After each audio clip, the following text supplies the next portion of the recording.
Hello one and all, and welcome to the Juggling Balls Podcast. This is a sports podcast, talking all things sports related. So main topics will be covering football, tennis, basketball, American football, and anything that has a ball in that's sports wise, nothing else. So the first voice you're hearing now, I'm Stuart, and the second voice you're going to hear is the co-host, is Millie, and we'll be discussing these topics for you going forward. This is the first episode that we're doing, so this is going to be probably what everyone calls the pilot run, and we'll build it from there and see how it goes. So hope you enjoy it, and we'll crack on. So to begin with, what we're going to start discussing is the small matter of the two epic Champions League games that took place this week. Nothing much happened in them. No. They were pretty boring. Not at all. I think we'll glaze over them really. There's nothing, not a lot to discuss. I'd much rather talk about the two Europa League ones. Yeah, the Europa Leagues were much more exciting. There was no especially that Chelsea game. Oh, there must have been a good 20 seconds worth of highlights in that. Absolutely. And half that was the penalty shootout. A penalty shootout, yeah, exactly. So yeah, I think we'll start with the first one, starting order. So I think the Liverpool-Barcelona game. Now, seeing as Millie is a Liverpool fan, there might be a bit of bias, but I'll try and keep it as balanced as possible being a Man United fan. So what were your thoughts on the Liverpool game? You know, you said there's going to be bias. I'm probably going to be much more pro-Barcelona than this. Yeah. The first hour was completely even, and Alisson kept Liverpool in it. Mm-hmm. And then Barcelona fell asleep. Yeah. And let Wijnaldum have a free header from 6 yards out. Mm-hmm. And didn't really recover. Mm-hmm. I think they had, after the third goal. Yeah. Was that is the third one the first Wijnaldum? No. Because Wijnaldum scored twice in 3 minutes. Right, okay. But yeah, after it went 3-0, Barcelona had 2 shots the rest of the game. Yeah. They didn't have a single shot after they went 4-0 down. Mm-hmm. And just was bizarre because basically for the first 60 minutes, it was the game Barcelona wanted. It was back and forth.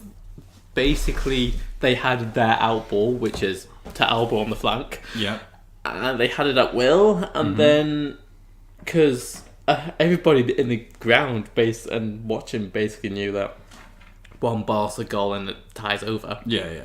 Alisson made a couple of good saves. Messi dollied down ball in the first half on one of them when he probably should have just took an early shot.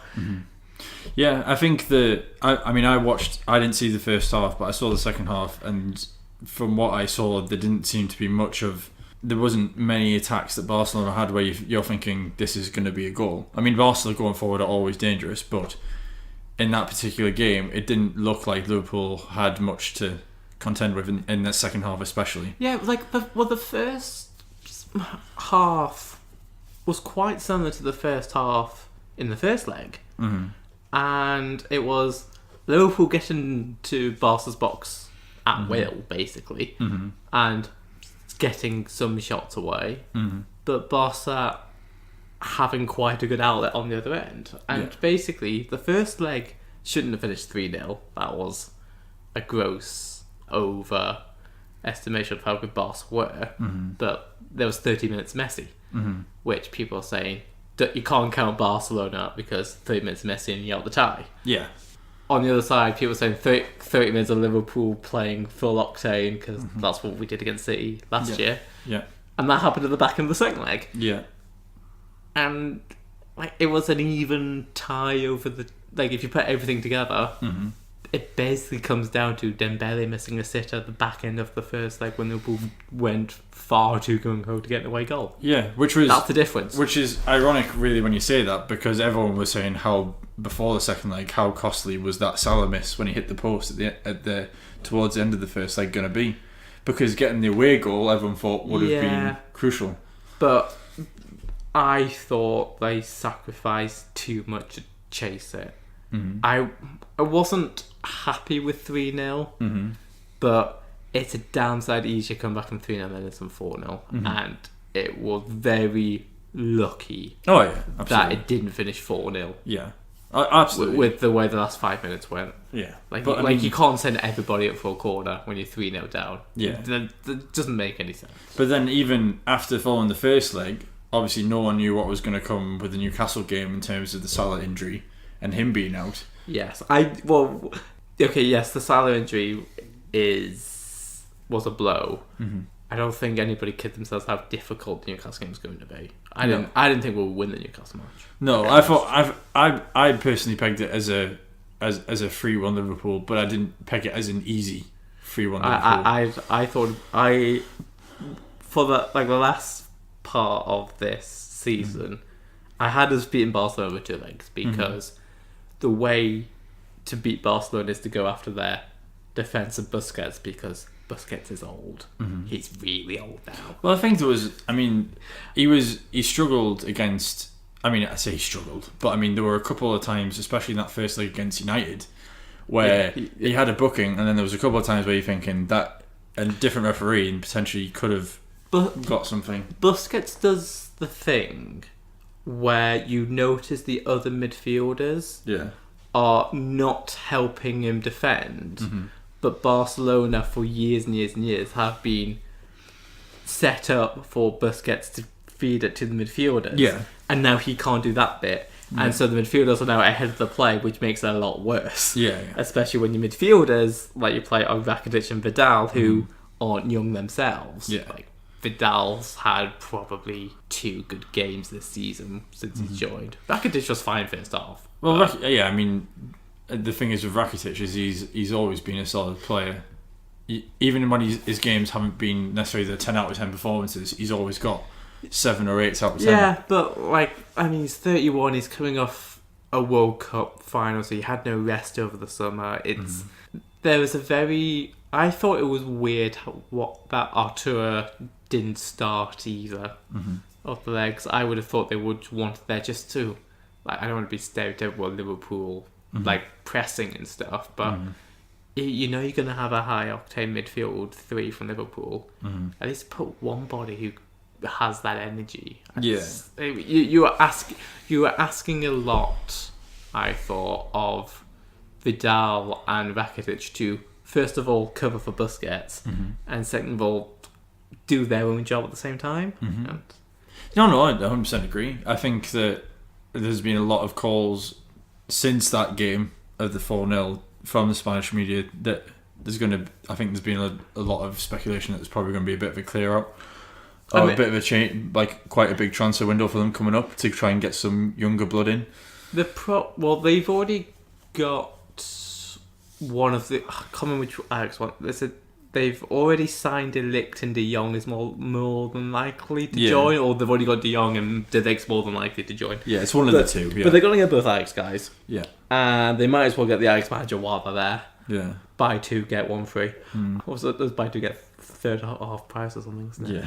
But because the problem with Valverde is that he's done a very functional job at covering for Busquets basically getting old, and that is to pack the midfield with serviceable men because you've got Messi, and the next manager who will come in will have to rip Busquets out of that side, and that is a problem unless you buy Frankie de Jong and he import the Ajax manager, and you can probably get away with it. Yeah, absolutely.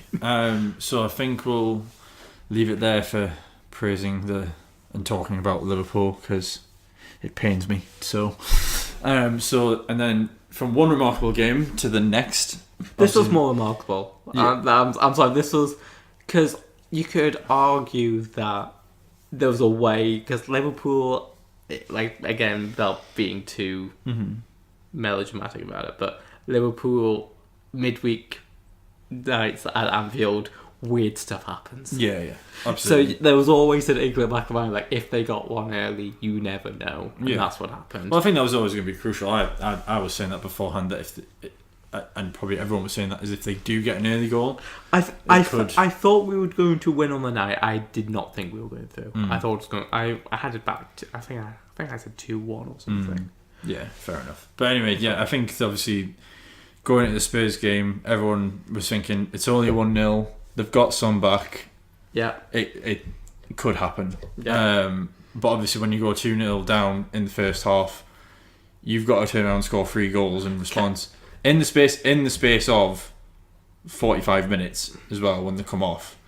I don't think anyone had given Tottenham even a prayer's chance that they were going to get through, really. I know we're going to morph into basketball talk, but there's the easiest way to talk about this game is in basketball terms.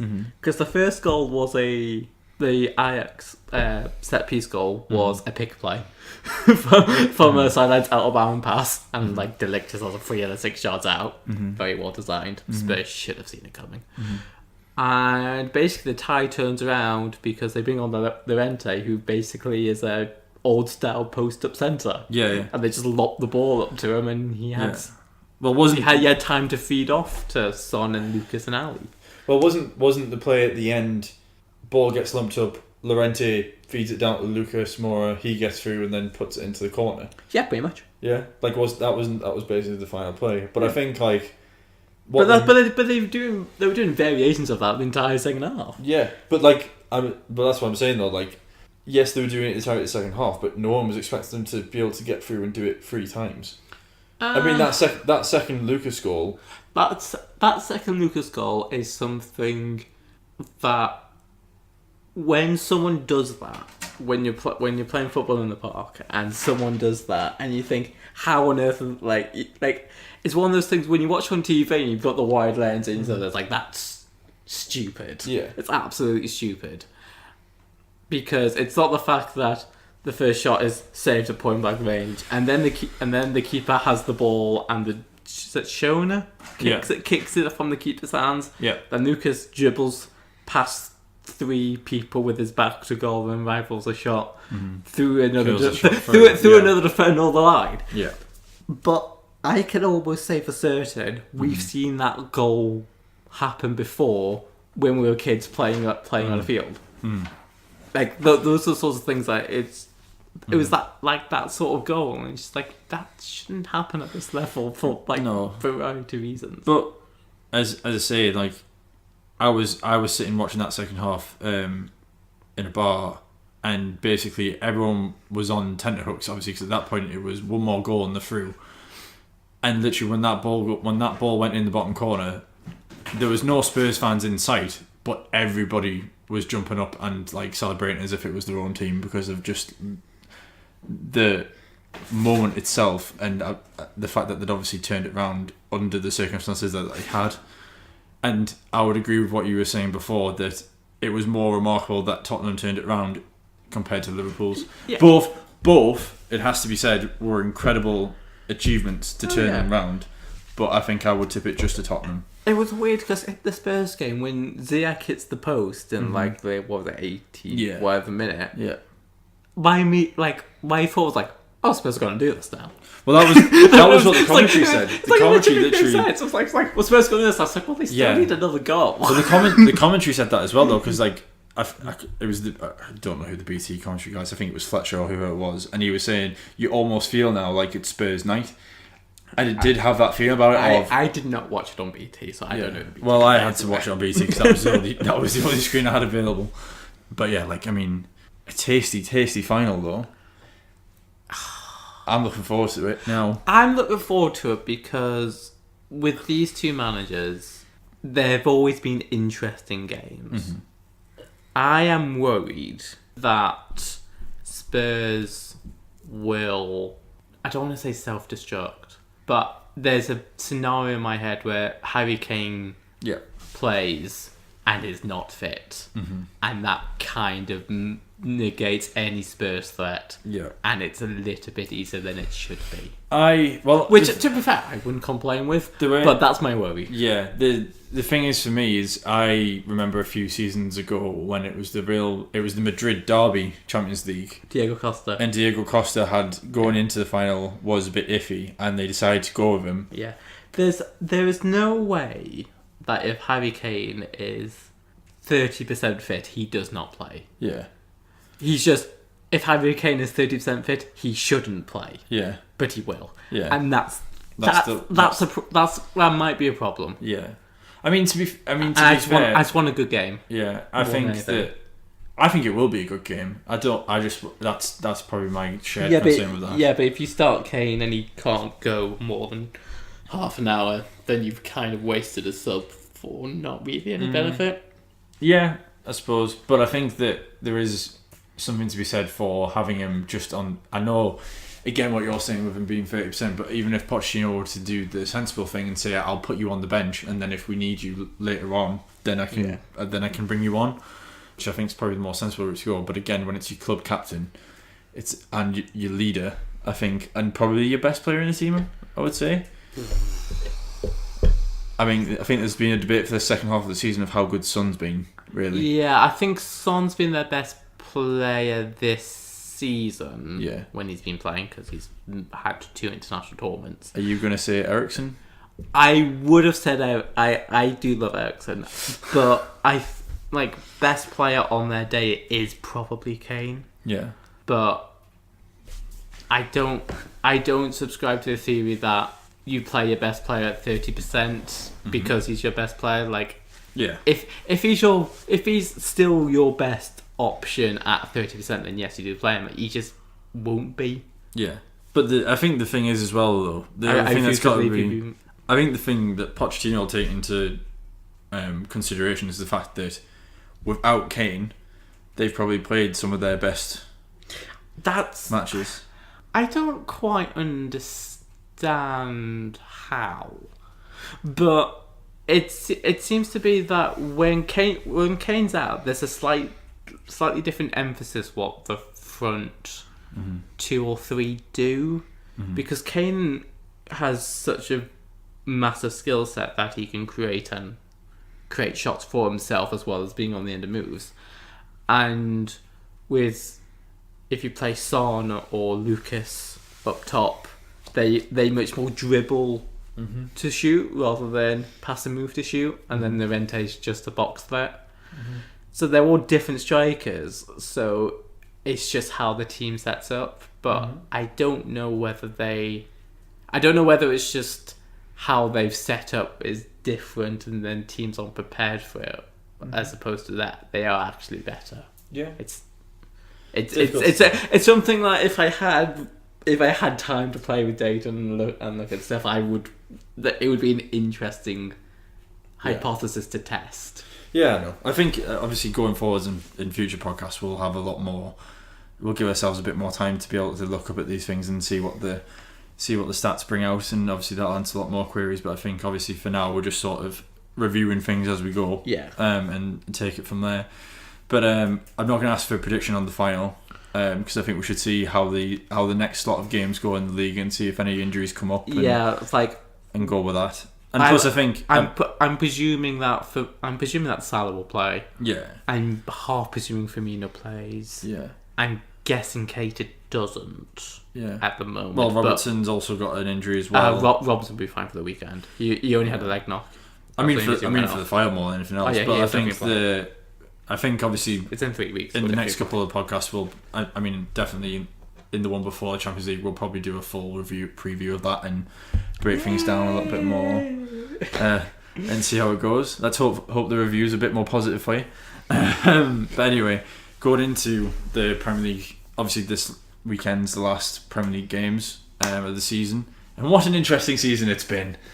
It's been alright. It's been a good season. It's been a good season if you're a Man City or Liverpool fan. It's not been a good season. Oh yeah, for a Man United fan, it's not been exactly great watching for me. The middle part was alright. That 10-game stint we had was good to watch, but other than that, it's been close to the pile of crap I would have stepped in a shoe outside. If we're going to review each team in detail, I will save my United takes for that one. Oh, I'm saving my take for that one as well, because I'm presuming obviously with further discussion with Millie that the next podcast is going to have some sort of Premier League review in it. So obviously that's what we'll base it on next. So we won't go too much into teams' performances over the season, but obviously going into the last game of the season.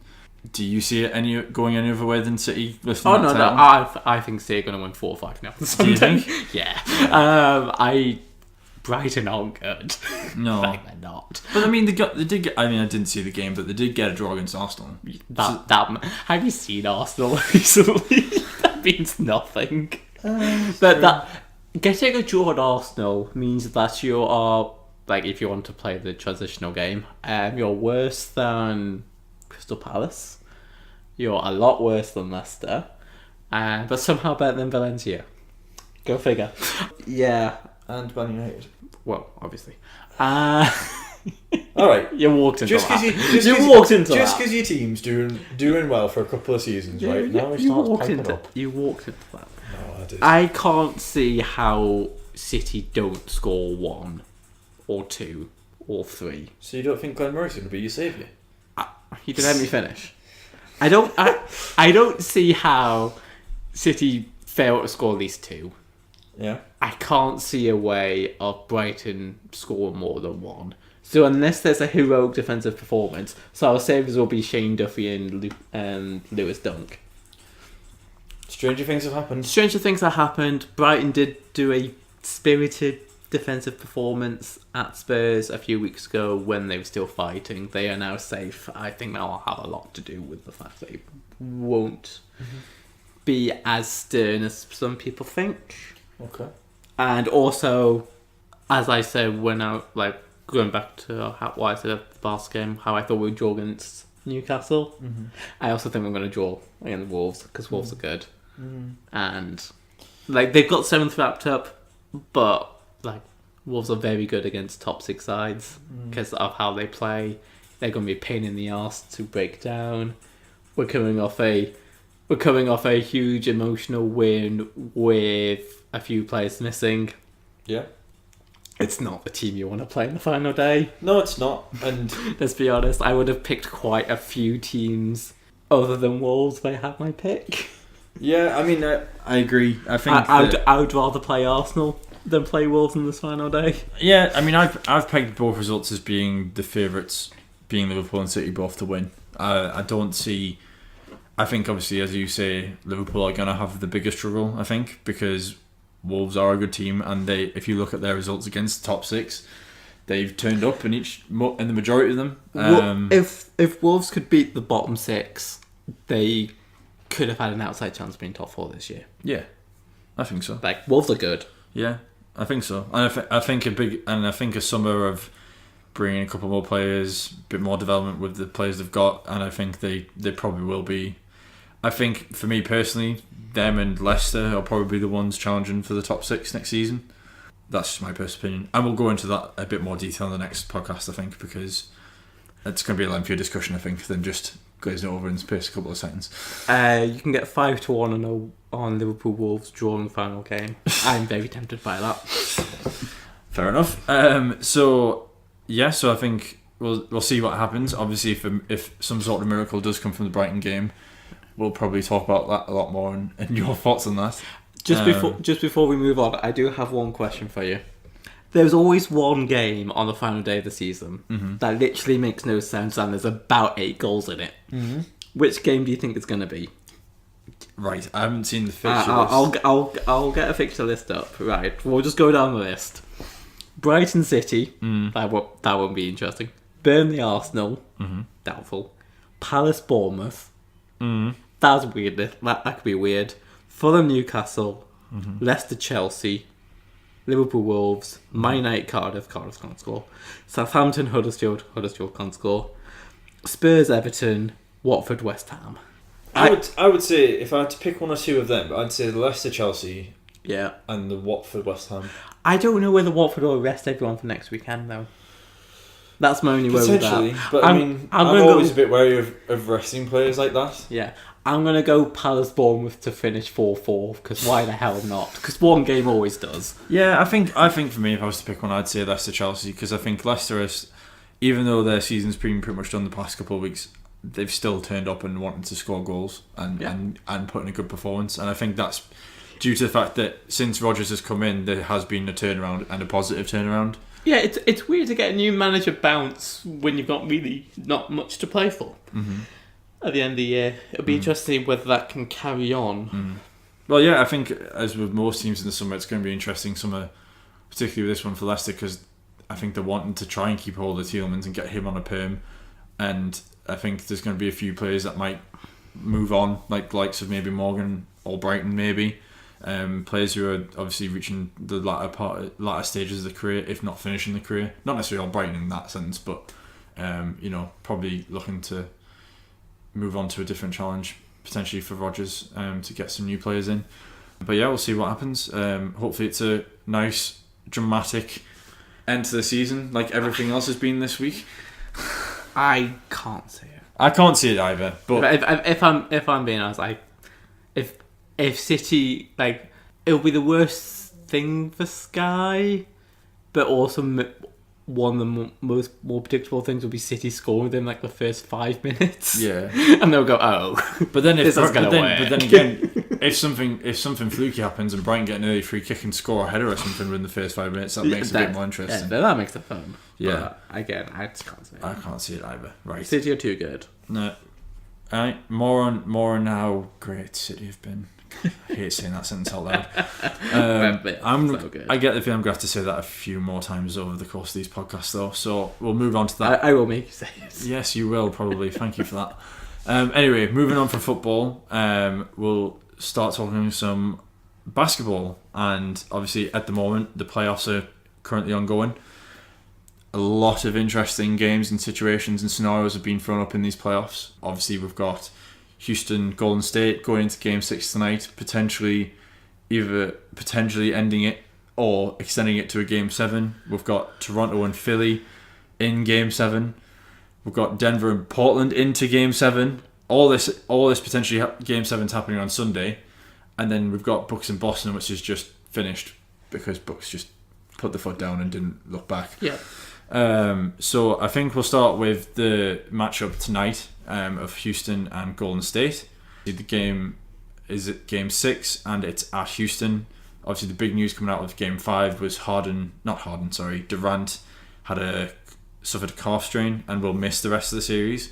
So that's thrown up a lot of debate around the basketball channels of, can Houston capitalise on this, or will Golden State be able to see this out? So what are your thoughts on that? I think that Golden State probably still too good, but it's now a lot closer than it would otherwise be. I think Houston will win tonight, and we'll make it Game 7. It'll be interesting to see how they initially try and scheme without Durant, especially defensively. Yeah. Now, because basically you're back to the old lineup. Yeah. The problem is with that though is that obviously the problem with missing Durant is he's the best player in the league at the minute. Obviously you're going to miss the best player in the league. Is he? I would say so. Yeah. Okay. I'd say he's the best player in the league. Okay. And you can make the argument. Yes, you definitely make the argument. Obviously missing him, I think they've missed Cousins this series. I think he's been a big miss for them defensively. Yes, they've had Draymond Green playing at centre the majority of the time. Cousins is a weird one defensively. He should be a better defender than he actually is. Mm-hmm. So, like, the idea of Cousins at centre, that's what they are missing, and it's what they were what they were hoping to get, even after getting him on an Achilles injury. Yeah. But it wasn't. It's not like he was playing at a great level defensively then disappeared. Like, he's never been at that level. But if you look defensively compared to what, I mean, obviously Draymond Green is one of the best defensive players in the league. Yes. And there's no shadow of doubt about that. But if you look after that, you've got Bogut who has struggled this year for them. You've got who's the other centre? Name's struggling to enter my head. Is it Looney? Yes, Looney. He has, whilst he's performed fairly well for them, he's not the answer to Cousins not being in. Yeah, I mean that's like they will miss Durant defensively because they will have to put a subpar defender on somebody.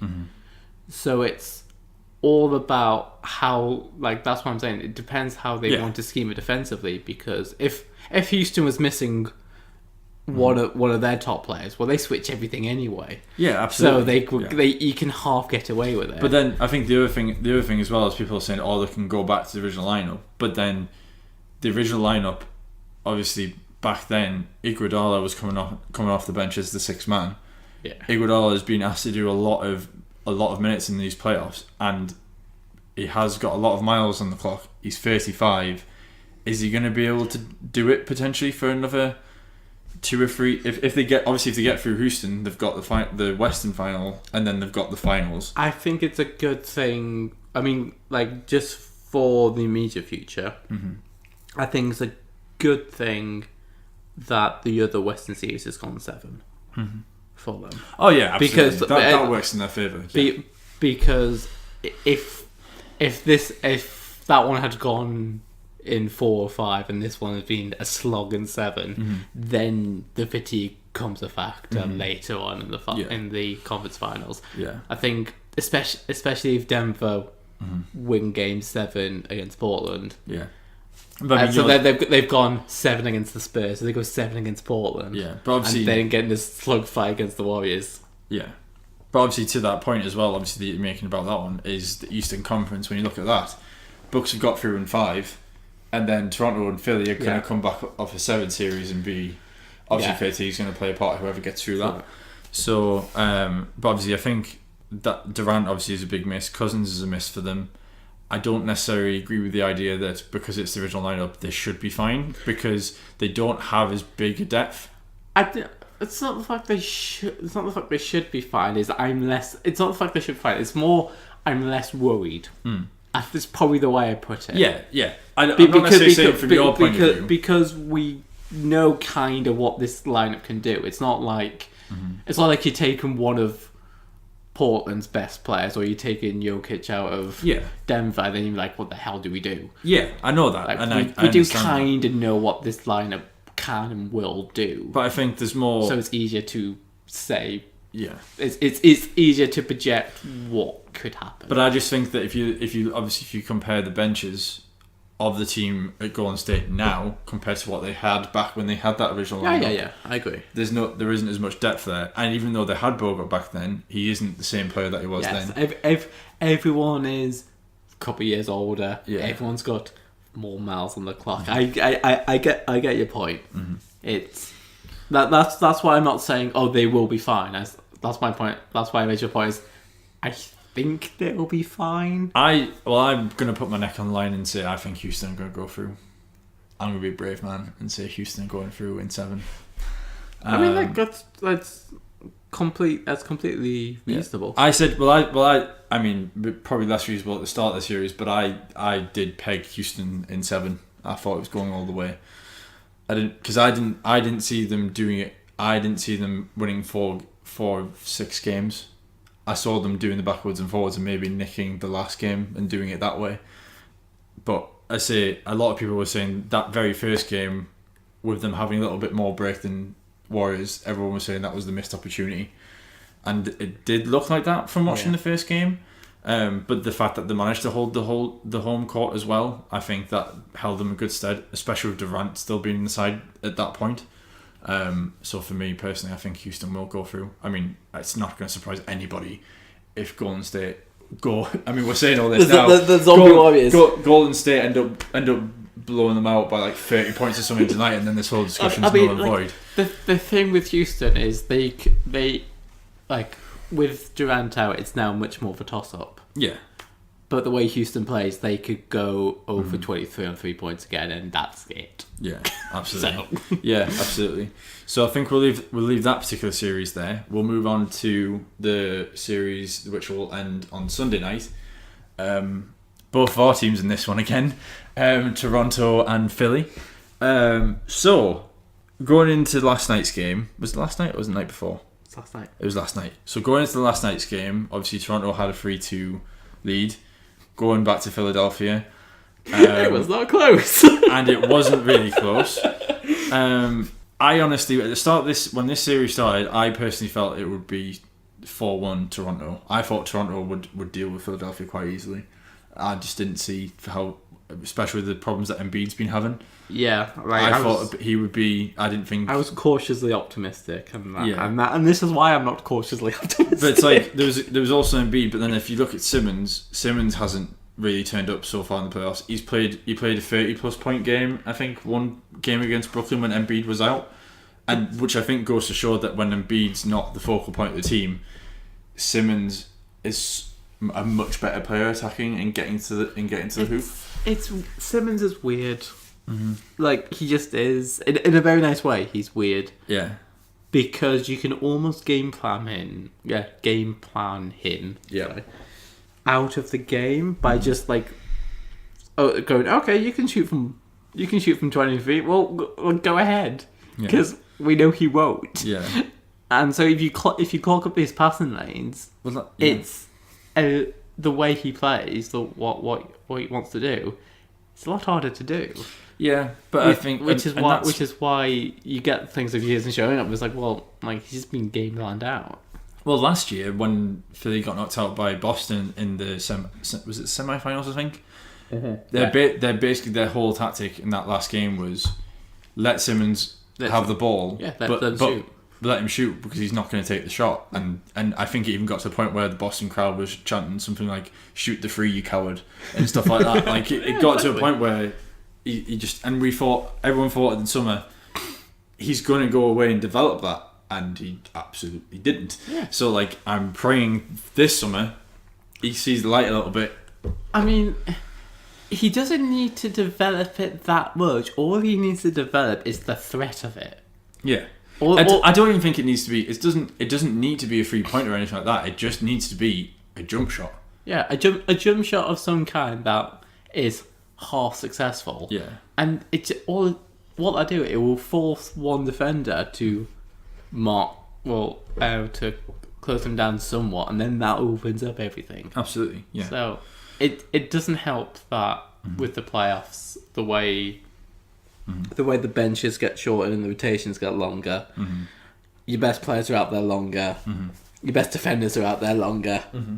And so you're asking Simmons to do something he doesn't want to do against better defenders than what he normally sees on a given night. Yeah. And that's also a problem. Yeah. And I think going into this last game of the series, obviously it's going back to Toronto, so home field advantage for Toronto. I think for me personally, I don't know if it's necessarily a key battle against each other or if it's just a key battle of who's going to lead the team better and obviously take and make the more important shots. But I think the two big players in this next game are obviously Kawhi for Toronto and how if he steps up to the plate, which I'm heavily expecting him to do. How dare you not say Siakam? And then for Philadelphia, which might surprise some people, I think is Jimmy Butler. I don't think that surprises anybody. Well, some people it might. I don't know. Obviously, I think that. But if you look over the series, particularly, I mean, not even for Philadelphia. If you look at both series they played so far this season against Brooklyn and Toronto so far, in those moments where Philadelphia have needed a cool, experienced head, Jimmy Butler's turned up and he's got them points and he's got them over the line. I have to I have to pull you up on you saying cool and Jimmy Butler in the same sentence without negative in there. No. But I do get your point about experience being the major part in it, and it does. Yeah. I think it's really helpful for Toronto this series that Kawhi is there, not because of his it's not the fact that he takes control of stuff and that he isn't really there as everybody follow me. It's more the fact of he's done this shit before. He knows what he's doing. Yeah, he knows what he's doing, and for a team like Toronto that is pretty much the joke of Toronto is they're amazing the season and then come playoffs they fold. Yeah. Having someone who's just done this before is such a help. Yeah, absolutely. And I think obviously that's why him and Danny Green they know what to do. Mm-hmm. But that's why Toronto took the gamble to get Kawhi last summer to try and, even if it's just for one season, he's going to take them far. Yeah, I mean, we can talk about this probably after the series ends. Mm-hmm. But I think if you wanted Kawhi to stay in Toronto, the bare minimum was probably getting to this point. Because the East has been so tight.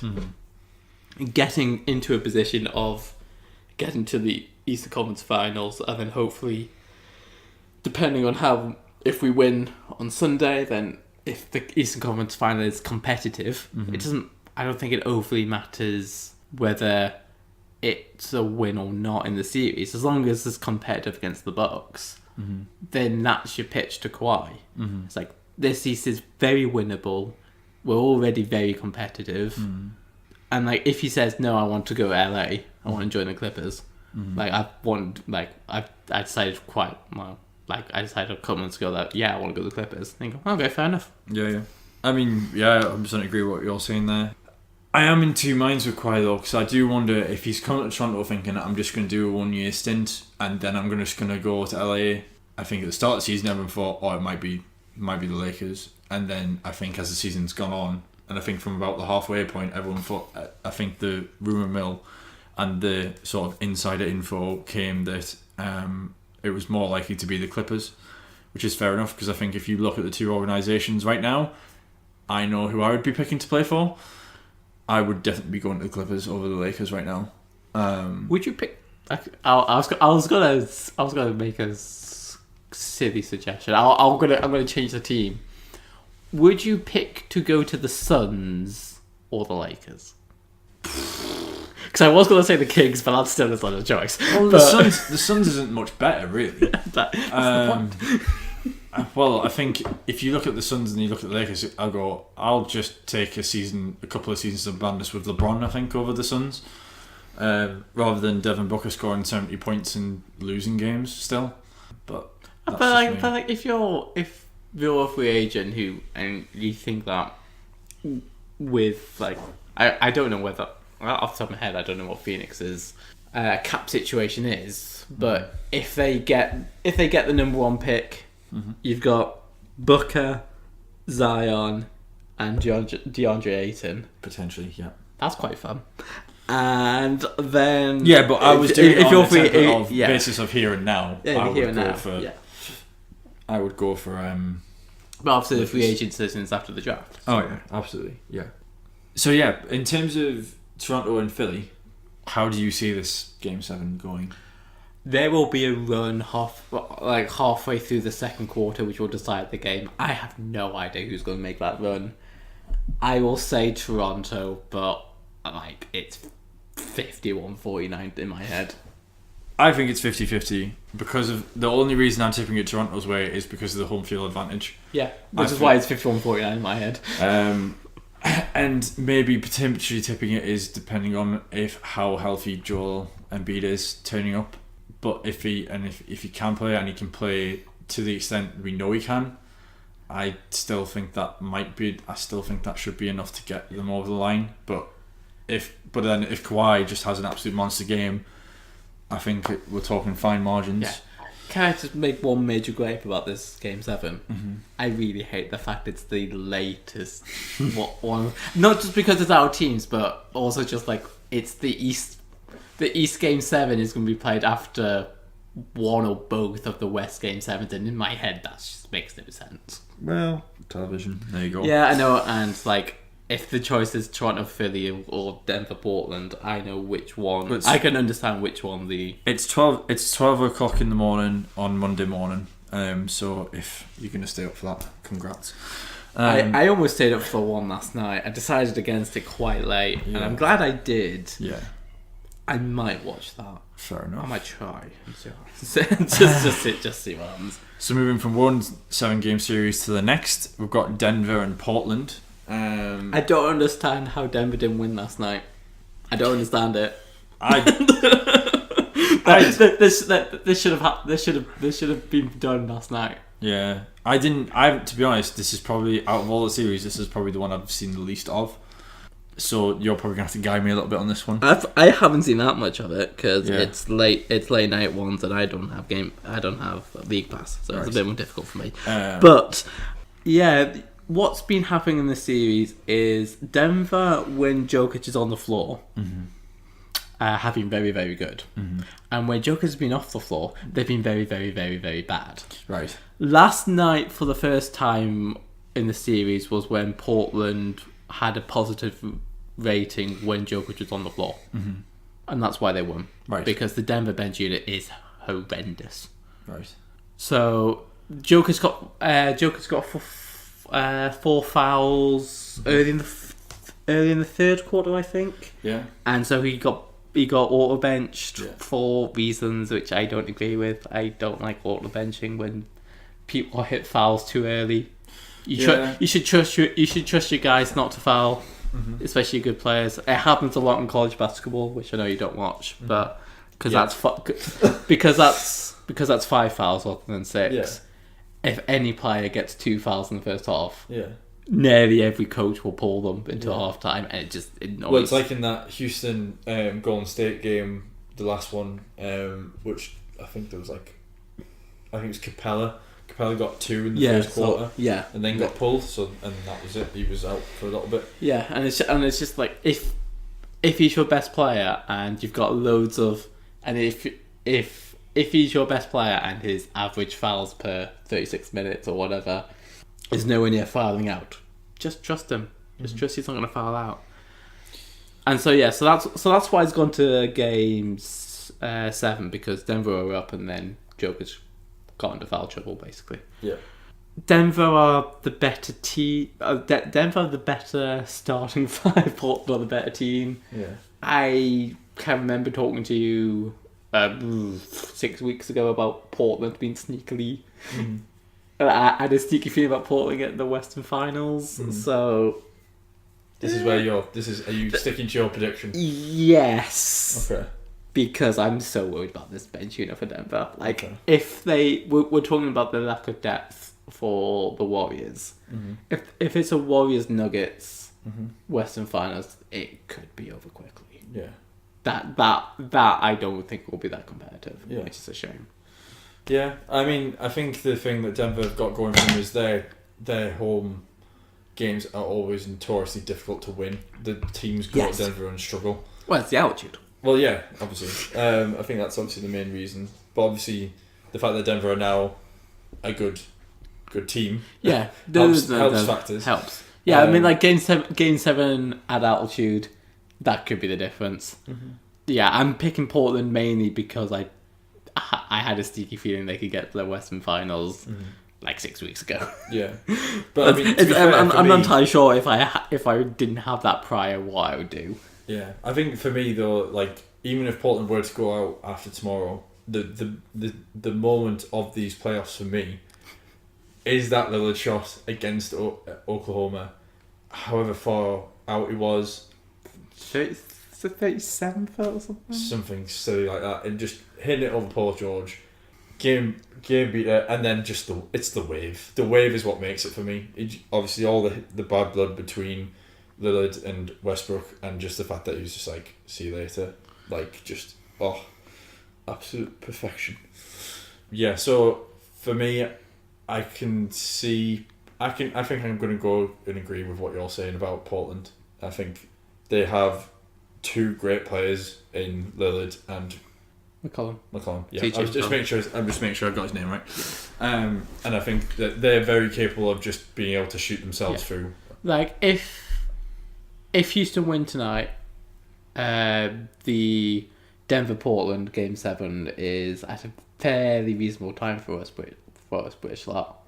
I would quite like to watch that. I think that'd be quite fun.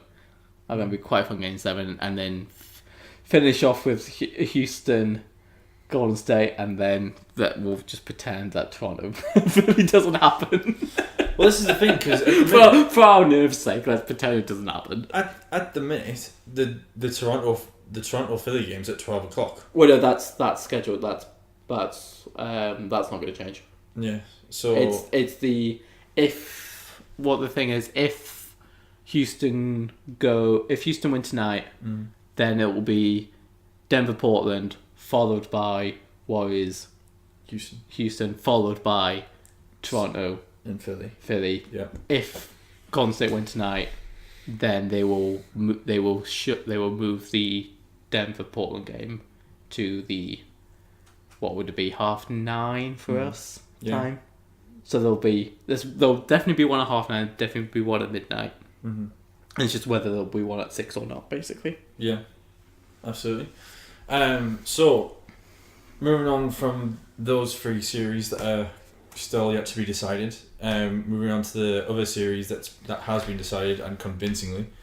Obviously, had Milwaukee Bucks versus Boston Celtics, and the Bucks went 4-1. Yeah, I was pleasantly surprised because I've been fearing the zombie Celtics for about 4 months. Because like the Celtics are are a very good playoff team. Mm-hmm. Like they've not been a good regular season team, but you saw in the first round against the Pacers, when they can be arsed, they are very good. Yeah. And I know the Pacers basically ran out of steam nearly. And they lost Oladipo. Yeah, Oladipo. Yeah, they ran out of steam because of that. But they dismantled them in the first round, and then the first couple of games of the series, at times it was what we were expecting the whole season to be, basically. Yeah, I mean, and then they just lost their way again.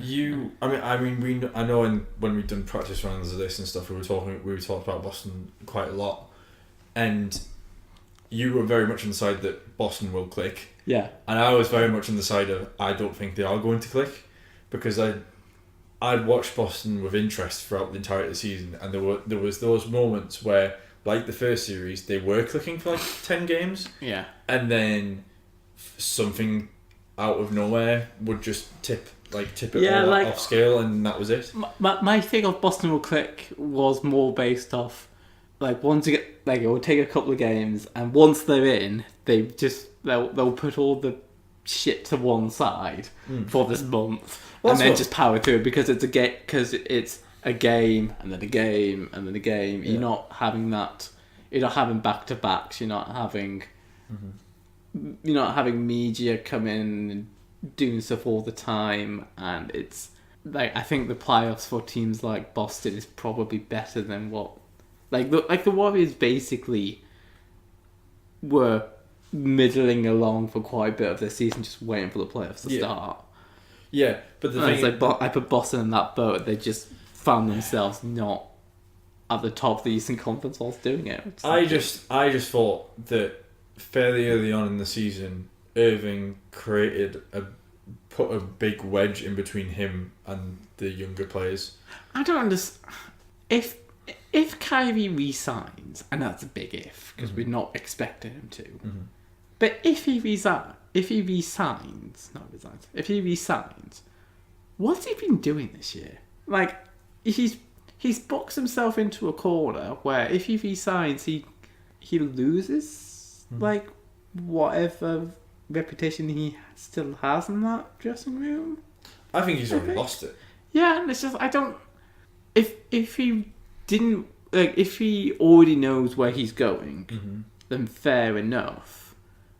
It might just be what my personality is. I just can't work out what he's trying to achieve.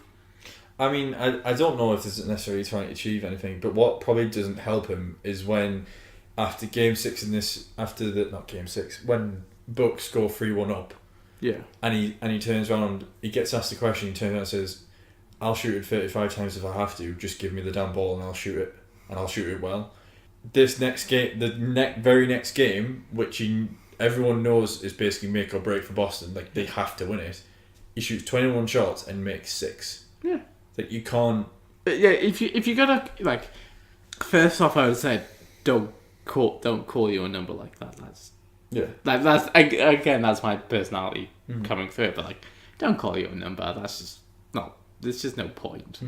And then, but if you're gonna call your number like that, you better damn deliver. You've got to follow up on it. Yeah, because his whole thing about going to Boston was making it his team. He was the face of the franchise. He was going to be the leader. And he just, so far, I mean, I know the first season ended with an injury, so there was no chance for him to really, in the playoffs especially, he was out for that. There was no way he could do anything about it.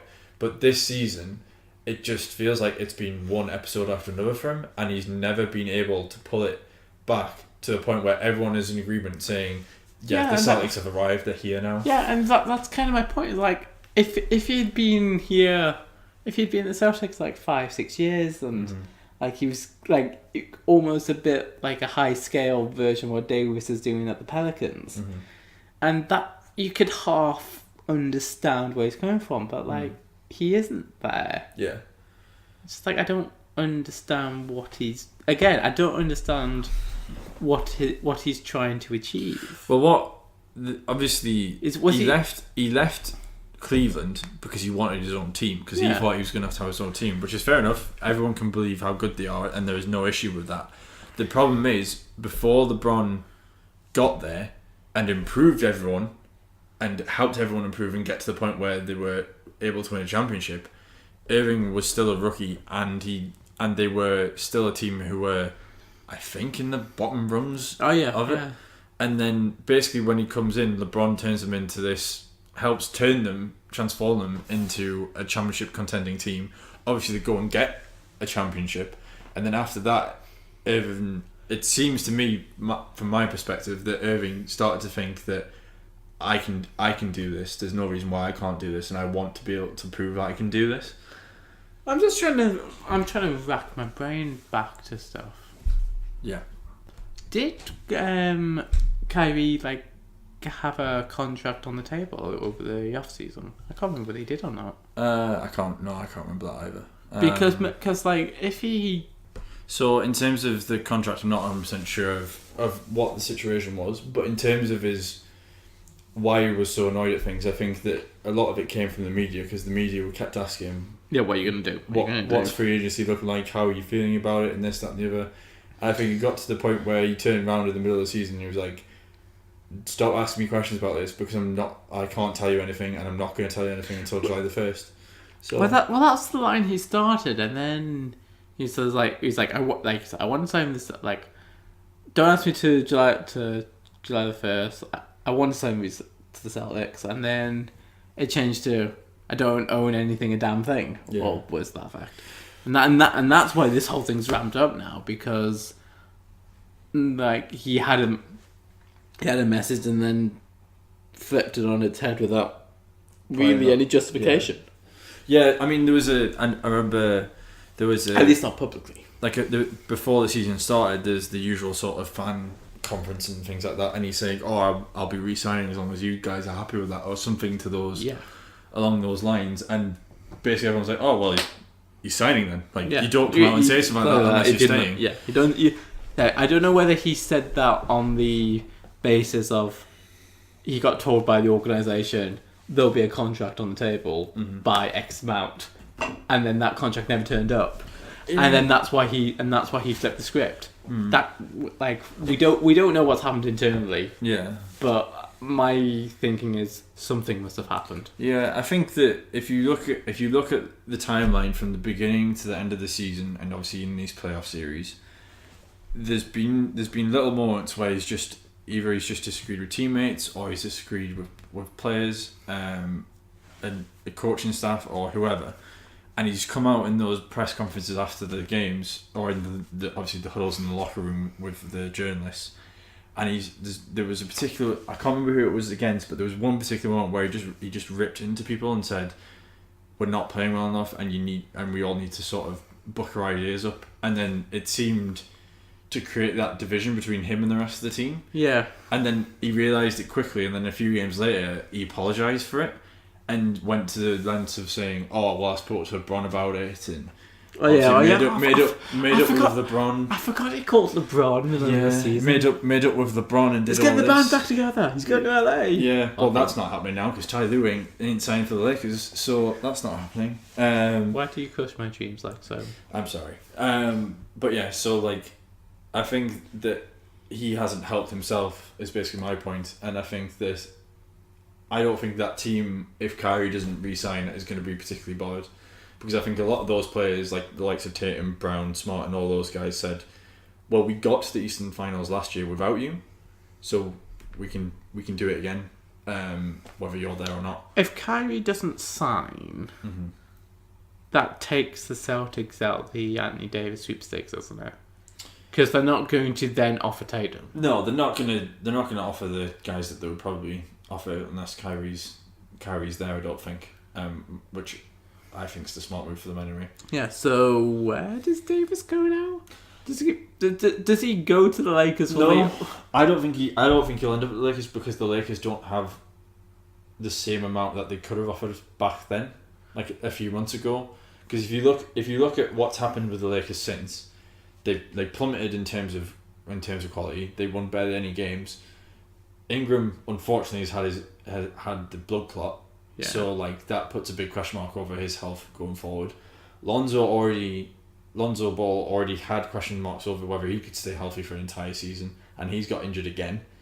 You've got then Kuzma, who hasn't really developed as much as people would like to see, because everyone was saying this was the season where he was going to become LeBron's number 2 and the leaders of sort of the rest of the Lakers that were there beforehand, before LeBron got there. So I think in terms of the pieces they were going to offer, there's just not nearly as much value as what they thought initially.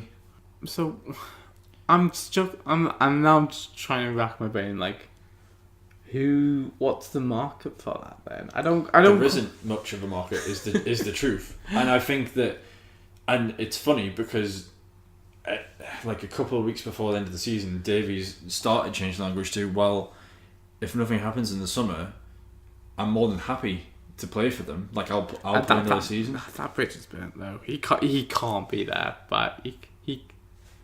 If there's no options out there and no one's willing to, someone will be willing to trade for him, but it's just whether or not New Orleans are going to take the trade for him. Because New Orleans isn't going to sell themselves short. They're not going to sell themselves short, but I think the whole point of them not dealing days for the deadline made sense, because you wait till the end of the season when everybody now has stock and everybody has what their draft pick's going to be, and then you can get more people to the table to play off each other. So it made sense not dealing them before the trade deadline. If you get to the end of the season and literally the Lakers are still offering the same sort of deal that they were before, and yes, maybe some of the players that they were offering at the time have maybe dipped in stock a little bit since then. I don't think it's a little bit though. I think the stock dropped a lot. The Ingram is a problem, especially since Ingram is probably the player that the Lakers would most likely want to get rid of as well. That's a problem. But I don't know, like the fact that they shut Lonzo down, I don't think it's that big of an issue, personally. Hart and Kuzma... Lonzo didn't shut down, he did his ankle. He knackered his ankle again and he was out for the season. Lonzo did his ankle in the middle of the Houston game when LeBron was out, and then basically didn't come back. Yeah, but they could have brought him back, but they decided not to. I think it was with 2 weeks ago. So they shut him down. Yeah, but it's not like they shut him down with half the season to go. No, but they shut LeBron down for the last couple of weeks. That's my point. They just they realized they weren't in the playoffs, so they decided just to shut people down. And I think they probably shut Lonzo down, not wanting to re-injure him because they want to deal him.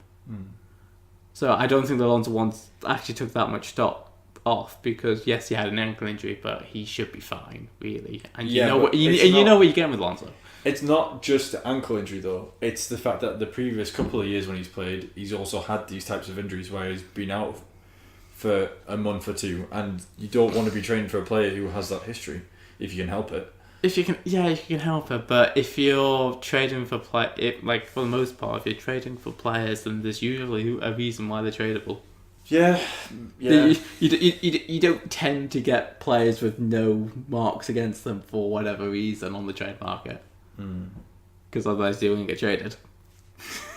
Yeah, but I think that I wouldn't be all that shocked if Davies is still at the Pelicans by the beginning of the season, because I don't see. I'll take the field, but don't ask me where he goes. I don't see where. I'm not saying I wouldn't take the field. I think it's probably about 90 to 10 that he's going. The thing is, if you put the Lakers and the Pelicans on one side and you put the field on the other, I don't know which one I'd pick. But that's the thing. I don't think the teams. The only thing that changes is if, say for example, the Knicks get the first round, get the first pick. If they get the first pick of Zion, and they are willing to trade that for Davies. I don't know if I'm the Knicks I would trade that, because if you've already got room for if you've already got room for one superstar, They've got room for two. They've got room for two, and then you add Zion on with that. I would do that because at least you've got the team control with Zion. But then if they don't, that's the thing, is if they don't get that second superstar or potentially don't get one, and they've got Zion as the chip to trade, then New Orleans are wanting a new franchise face and someone to build the franchise around, Zion's the guy to do it. He shouts Drew Holiday into the ether. He's good. He is good. But as a franchise face, if you get the opportunity to pick up probably the biggest name to come out of a draft for a good few seasons. Yeah, he's ironically the best. Well, he's ironically one of the best prospects that come out of the draft since Andy Davis. Mm-hmm. That's why it's funny. Exactly. But if you get the chance to get Zion, then you take it. You take it. And I think the Knicks would look at it and say, Zion, we don't know how he's going to transfer into the NBA, but we've got Anthony Davis who we could potentially get, who, alongside Kevin Durant or Kyrie Irving, could potentially take you to, are going to take you into the playoffs and then potentially compete for the titles. So I think that's where it's at with that. But in terms of the basketball, we'll leave it there and obviously come back to that once we've got the results out of the way. And I think because we've hit the hour mark with those two, I think we'll leave it there for that. Have we run long? We haven't run long. I think in terms of have we run longer than we were planning? I think in terms of what we're in terms of a starter episode, that's probably a good base to leave it at. I like this. I know, right?